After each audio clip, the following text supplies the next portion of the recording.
আমার নাম প্রিয়াঙ্কা, বয়স 25। মাত্র 3 বছর হলো বিয়ে করেছি দেবব্রতর সাথে। দেবব্রত খুব ভালো মানুষ, তবে ভীষণ ব্যস্ত, সারাদিন অফিস, বাইরের কাজে।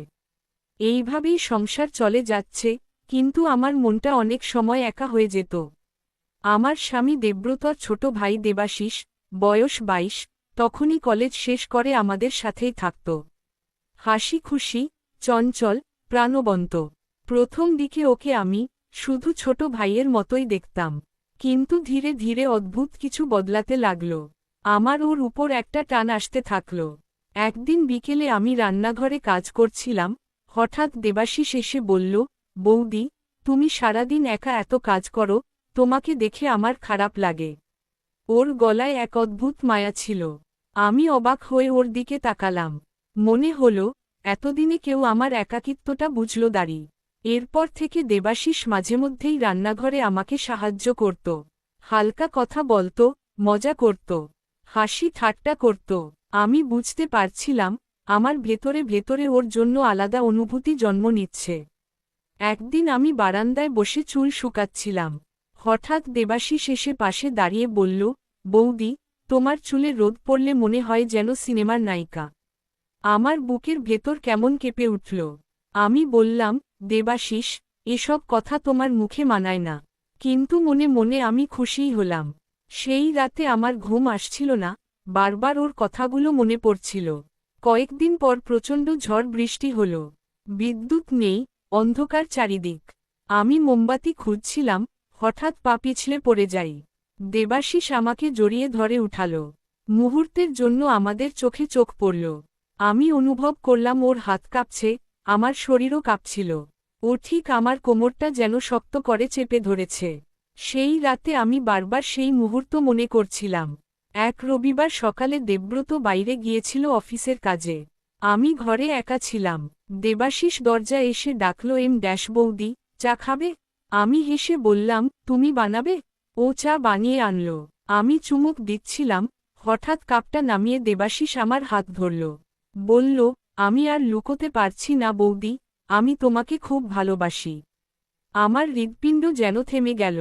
আমি জানতাম এটা ভুল, কিন্তু আমি নিজেও অনুভব করছিলাম যে আমি ওর প্রতি দুর্বল। আমি কিছু বললাম না, শুধু চোখ নামিয়ে নিলাম আর হাসলাম। দেবাশিস আমার দিকে এগিয়ে এলো ধীরে ধীরে।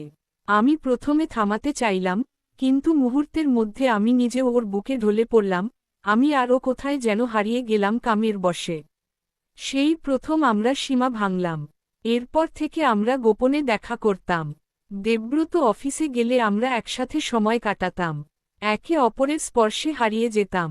আমি বুঝতে পারছিলাম, আমি দেবাশিসের প্রেমে পড়ে গেছি।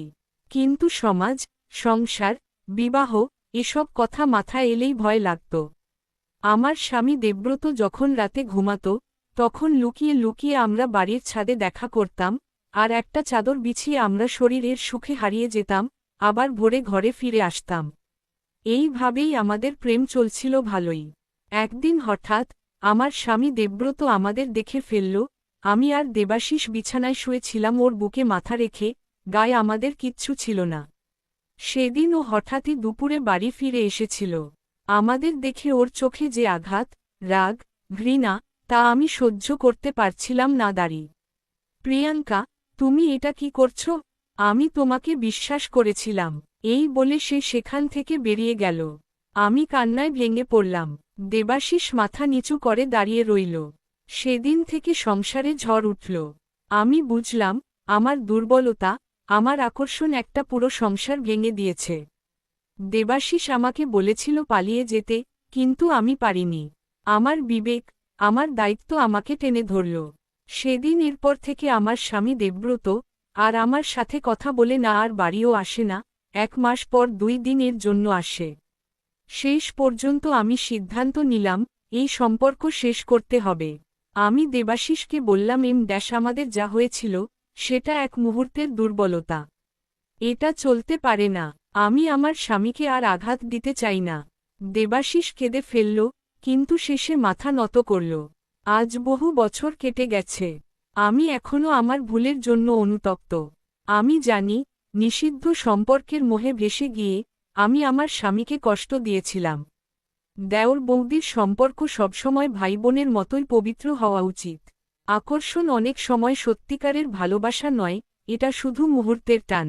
একবার সীমা ভেঙে ফেললে সম্পর্কের ভরসা নষ্ট হয়ে যায়। ভালোবাসা মানে দায়িত্ব, আর দায়িত্বের সাথে বিশ্বাসঘাতকতা কখনো সুখ আনতে পারে না।